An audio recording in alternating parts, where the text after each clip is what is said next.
a haunted house, a skinwalker tormenting a couple, and a story about a ritual no one should play. Tonight I'll be telling 3 stories. A huge thank you to the writers. Remember, you can send in your own story to rylhstories@gmail.com. If you enjoy the video, a like and a comment is always appreciated, as I read every single one. Subscribing if you're new is as well. Enjoy the video, and as always, I hope you all have a great night.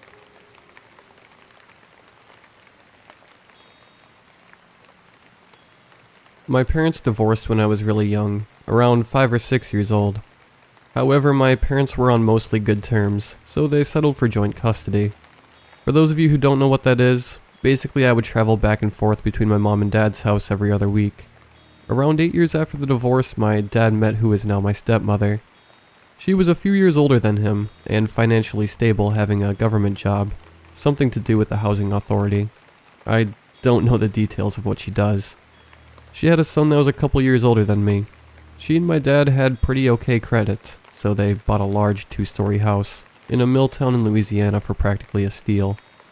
They could almost buy it up front, and having opened our own gas station, money was rolling in. It was currently my mother's rotation, so I didn't get to see the house until a week later. When I came, I had found that they had already set up my bedroom, in one of the 2 bedrooms upstairs. They were both built really simply. To paint a mental picture of them, the stairs basically led up to a small hallway, with a linen closet to the wall to your left. My stepbrother's bedroom on the right, and my bedroom a short walk down the hall to the left.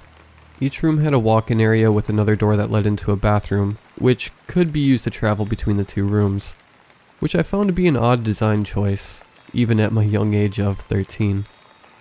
The first night I had stayed at the house, me and my stepbrother Dylan were upstairs. I distinctly remember we were playing Ratchet and Clank, going commando split screen on the PlayStation 2. We were both sitting on the floor with our backs against the door, when we heard and felt 3 distinct knocks on the door against our backs. We both looked at each other, not hearing anyone coming up the stairs. So we asked who it was. No reply. Just silence. So he got up and opened the door to find, you guessed it, no one there. We kinda just shrugged it off, but we did tell our parents, who told us not to worry about it. I'd stayed in the house for several months in weekly rotations. One night, however, I woke up extremely hot. I don't know what time it was, but it couldn't have been too late, because I heard my stepmom and her friend Jan talking downstairs. I should mention that at that age, I slept with my door cracked, and the hallway light on outside. I know, I was kind of a scaredy cat. Anyway, when I woke up, my room was pitch black, and my fan was off. To make matters worse, the hallway light was off, but my door was still open. Hearing my stepmom downstairs, I decided that I would go downstairs to see what they were doing, and to take a bathroom break. Well, there was a bathroom upstairs. The toilet unfortunately didn't work correctly. Something about the plumbing was messed up. However, when I got up and started to cross the room, the door gently swayed to the latch of my door, then slammed shut. I had never been so scared in my life. I don't know how long I stood there, frozen in fear, but it felt like hours. Nothing happened as I stood there, so finally I mustered up the courage to open the door to find nothing there. Spooked, I rushed down the stairs, nearly tripping over my own feet. I joined my stepmom and her friend downstairs, who promptly yelled at me for still being up on a school night.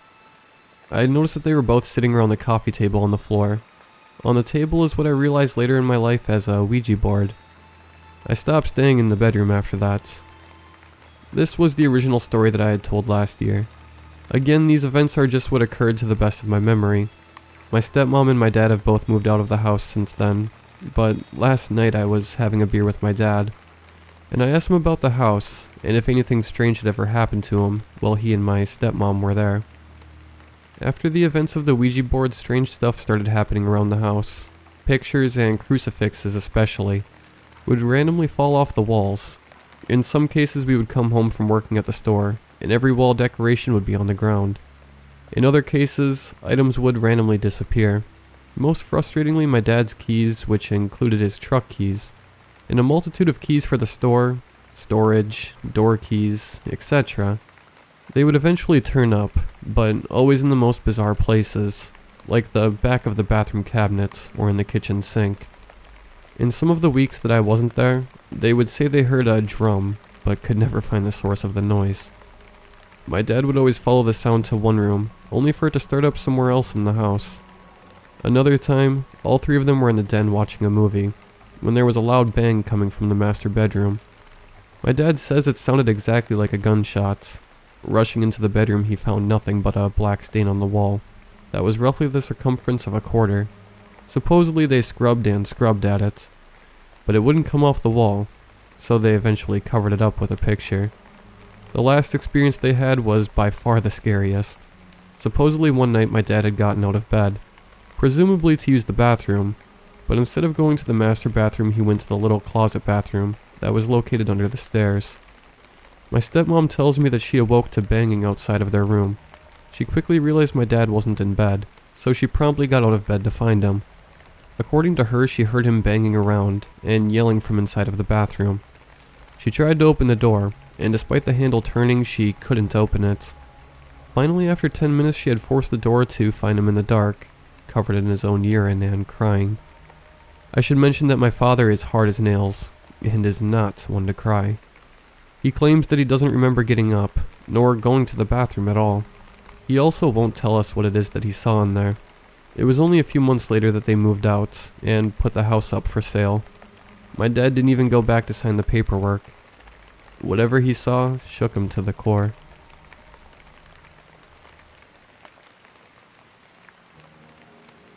Skinwalkers are old witches that appear as other beings or animals. Of course, they're folktale stories, for the campfire nights or something like that. There's the kind that has the head of a deer and a stretched human-like body. They can transform, they can talk, mimic your actions too. When they're done being you, they'll leave a skin covered in slimy blood. Oh, and they usually kill their victims as well. Or, well, meat suits, I guess. You'll never exactly notice the skinwalkers in your life. There are many different versions of the cursed story, but they all have the same endings. Yes, I said folktale stories, but honestly, I don't know what I believe in anymore. Last fall I went on a trip, near the east of the states with my girlfriend. It was a small getaway from everything. We wanted to get away from the city and our jobs for a week. So we rented out a small cabin in the hills, covered by trees and away from the light pollution. This place was as good as a forest. In fact, there was a forest, a few minutes walk away. After unpacking our clothes and such, of course we needed groceries. So a 10-minute drive to the nearest town would have to do. "Hey Dean," Annalisa said to me, her eyes on me while mine was on the road. "Yeah?" I responded to her, glancing away from the street for just a moment, looking for a grocery store. Given that, I wouldn't be running over someone. In the meanwhile, this town was older. The roads were still bricks. After discussing dinner, I nodded okay, and as I spot a store, I pulled into a parking spot and with small conversations, we walked into the store. She was clinging on to me by my arm. As we walked in, the cashier looked at us. "New in town?" the man asked.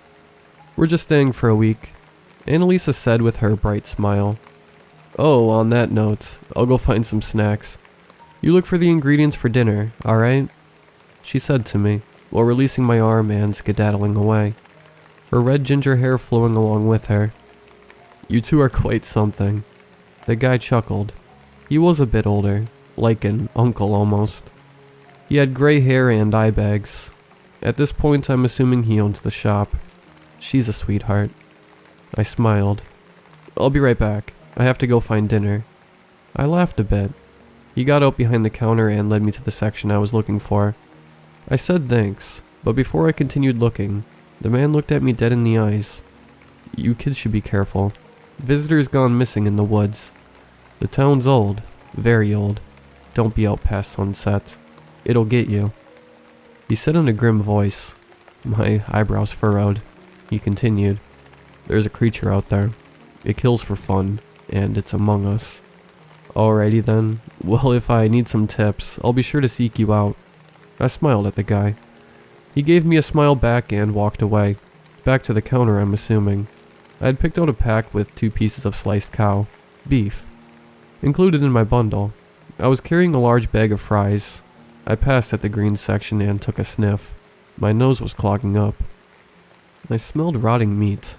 Returning to the counter, the store was small, but it was also a convenience store. I spotted my girlfriend. In her arms she held lots and lots of snacks, from chips to candy. As we walked to the counter, I had a quick glance. The man just stared at the wall, blanked out. I walked up to him anyway, and we set our stuff down. After paying, we brought the bags into the car. I should have noticed. Ever since I walked into the store, everything was off. When we carried the bags into the cabin, I put them on the kitchen counter, and then went and flopped down on the couch. Annalisa and I decided that, since I drove all day, she would be the one to cook dinner tonight.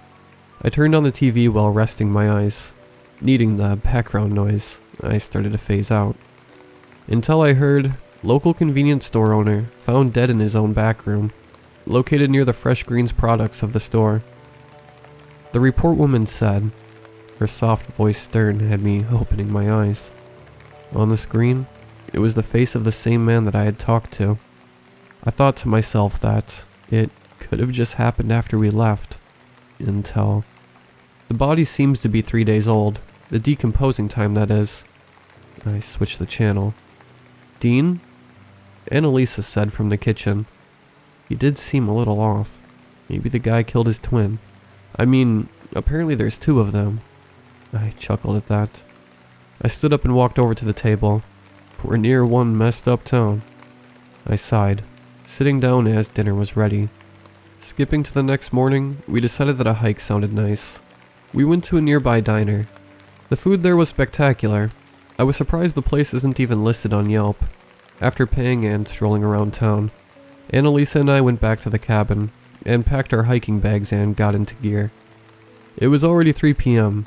We wasted some time in town, I guess. The sun rays still shined as we walked out. In the back of my mind, I thought about what the old man had said to me. Since it was late, it was getting darker. Being the near end of fall, the cold wind started kicking in. We were warm and we went, I don't know, maybe a mile away from the cabin.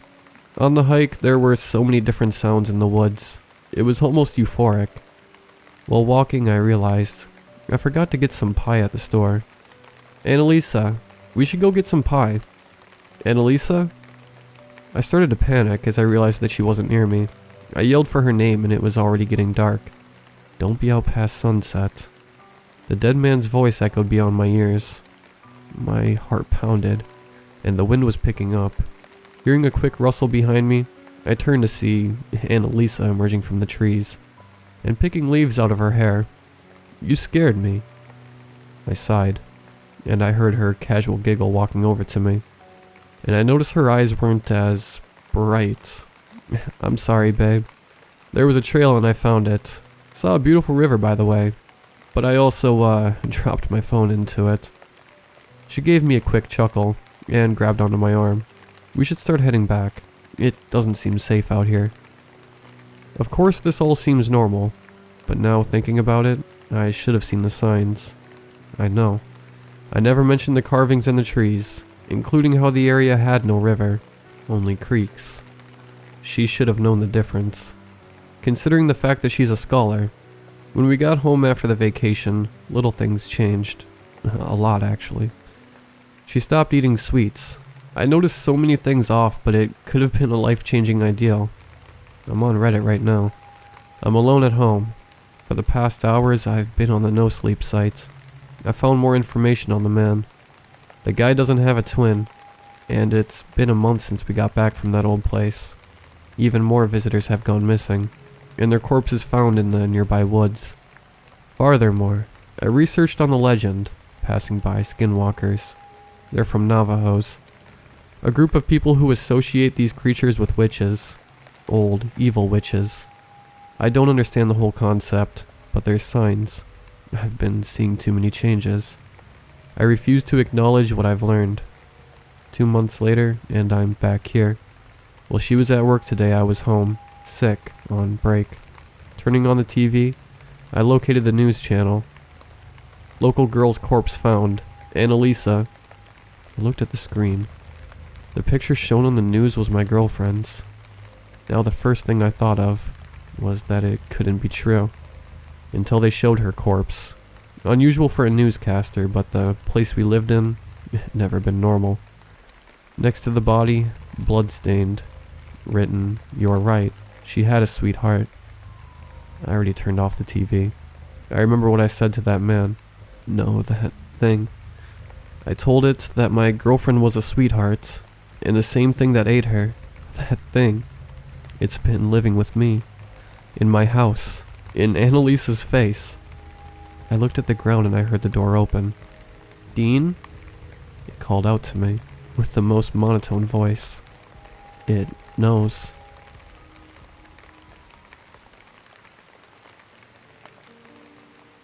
My friends were idiots. I was an idiot. I don't know if the warnings are real, but I know everyone else is gone. We thought it was a story. We just wanted to play along, have some creepy fun, but now it feels so real. Like it won't go away until it has us all. At least that's what Devin said. To be clear, none of us wanted this. It was supposed to be a fun, cheesy way to spend the night, while Devin's parents were out of town. Brandon found the story, but it was Devin's idea to actually play the game. None of us were surprised by that, though. Devin's always been into rituals and creepy things. Of course, we didn't think it would actually work. But I guess no one ever does. That's how stupid kids like us get suckered into playing, even though every warning tells us not to. It was me, Devin, Brandon, Hannah, Kennedy, and McKenna.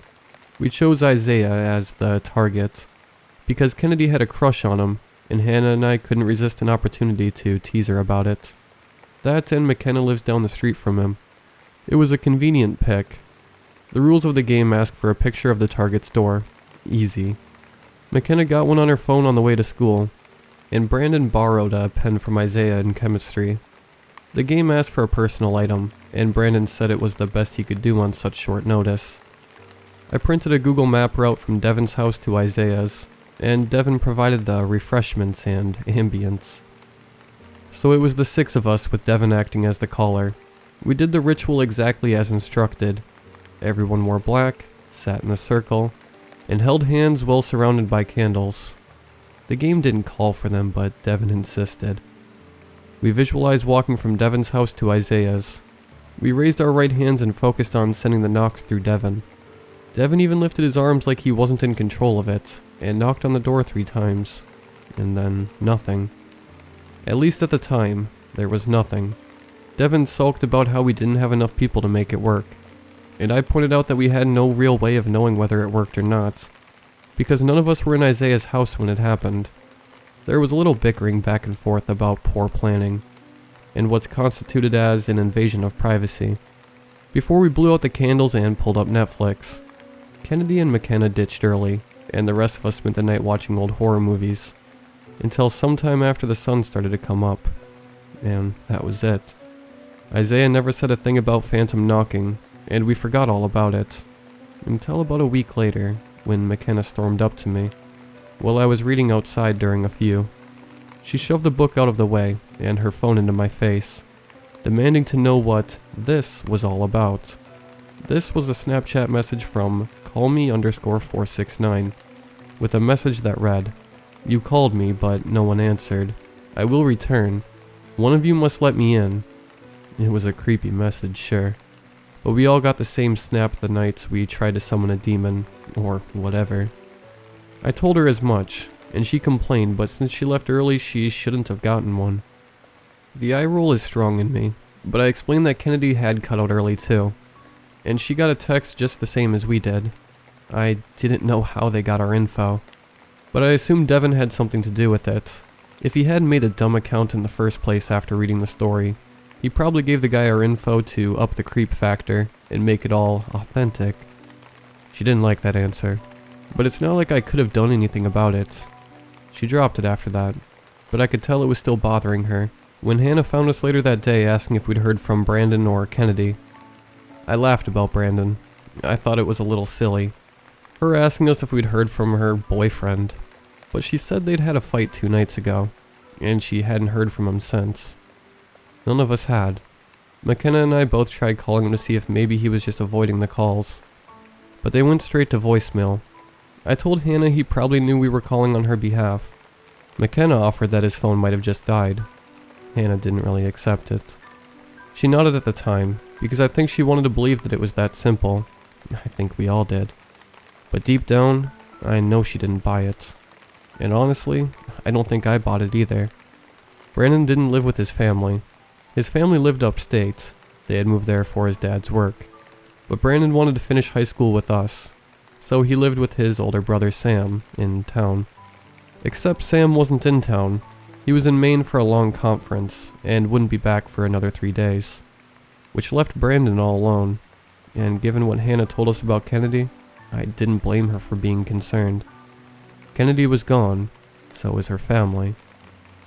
According to Hannah, it was like a family from Roanoke. Food is on the table, lights were left on, no sign of struggle, all their stuff left behind, and most wide open. Police were stumped, but we thought we knew exactly what had happened. And Hannah was terrified it had happened to Brandon as well. Who could blame her?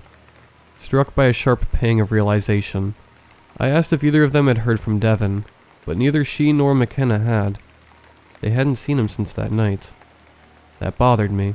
It bothered them too, I guess. But Devin was my friend. I'd known him the longest. That mattered to me. I decided to call him when I was gone. Kennedy was gone, and Brandon might have been as well.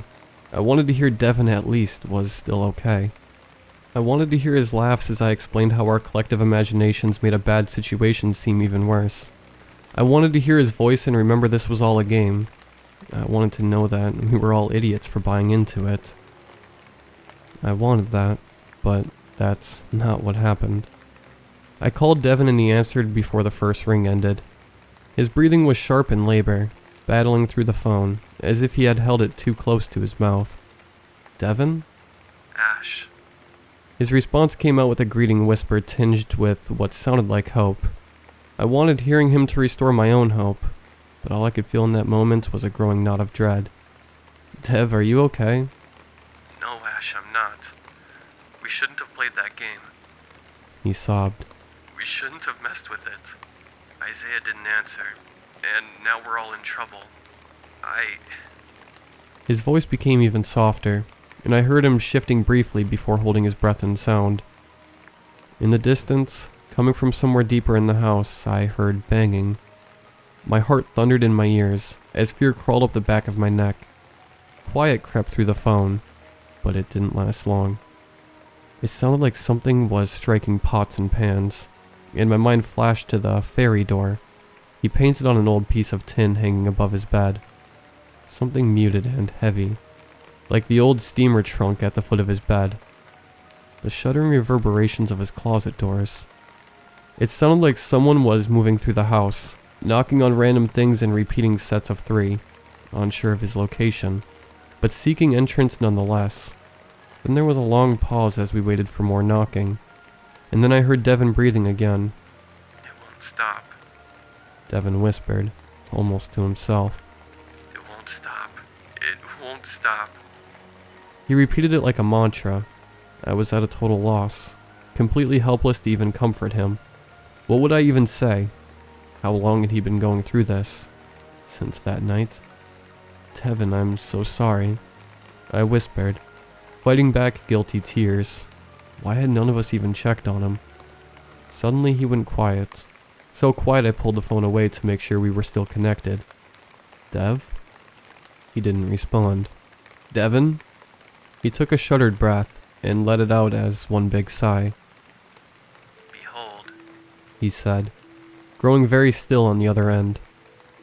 I have set before you an open door, which no one is able to shut. 3 more knocks followed his words, and then there was nothing. The silence was oppressive. I almost didn't dare to breathe as I strained to hear anything that might be happening on his end. Time became meaningless. Maybe only 2 minutes passed. Or it could have been 30. I have no clue. The only thing that mattered in the moment was the fact that the line is still open, and he was still there, somewhere on the other end. Come on, Devin. I thought with gritted teeth. Come on. he said at last, startling me. I'll do it. I'll go. I'm just so tired of fighting. Devin, what are you doing? Ending it. He said with a heavy sigh. It's never going to stop, and I can't keep hiding. There are so many doors now, Ash. I can't even count them. And the knocks. All the time. Don't you open that door, Devin. I yelled into the phone, gripping it tightly with both hands. As if by sheer force or will, I could hold him back. Good luck, Ash. He said, sounding both exhausted and very painfully sad. Maybe I'll see you on the other side. Devin. I heard him shuffling around, and the familiar creak of his bedroom door hinges. After that, the line went dead. I tried calling back, but all I got was voicemail.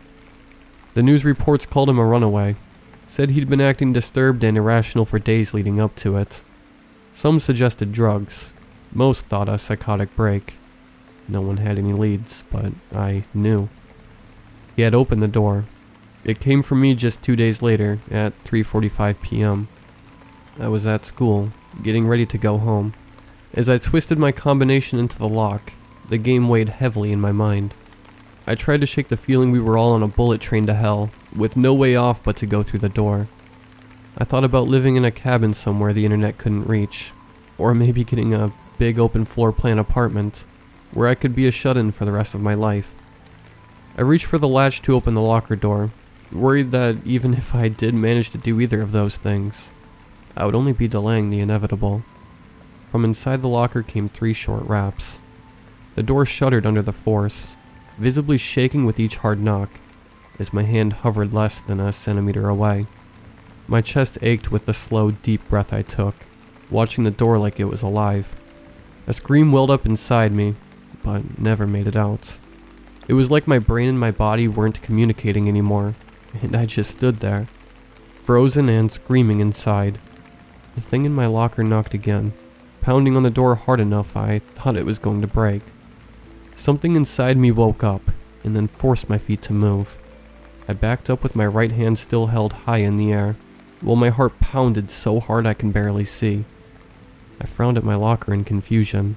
Adrenaline thundered through my body, leaving me shaken and raw, my every nerve on fire, and my attention honed to a needle-fine point. But my brain was still sluggish, unable to reconcile what just happened with my locker, and what I knew of reality.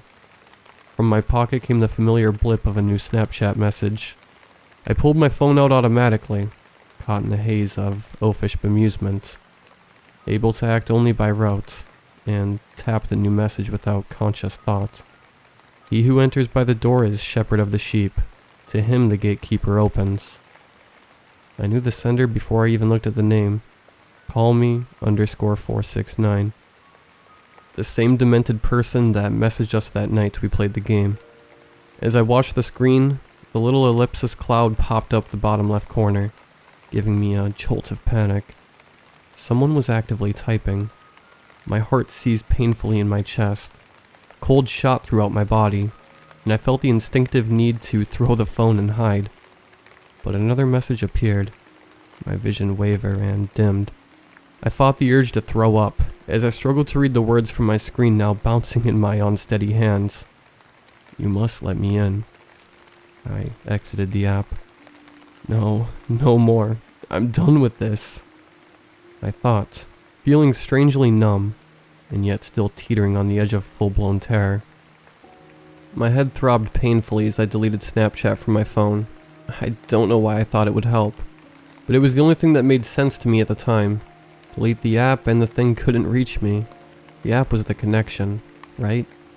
I shoved my phone back in my pocket, and all thought of the knocking game, and McKenna, and for Kennedy, and Devin, and whatever was going on with Hannah and Brandon as far as my mind could tell.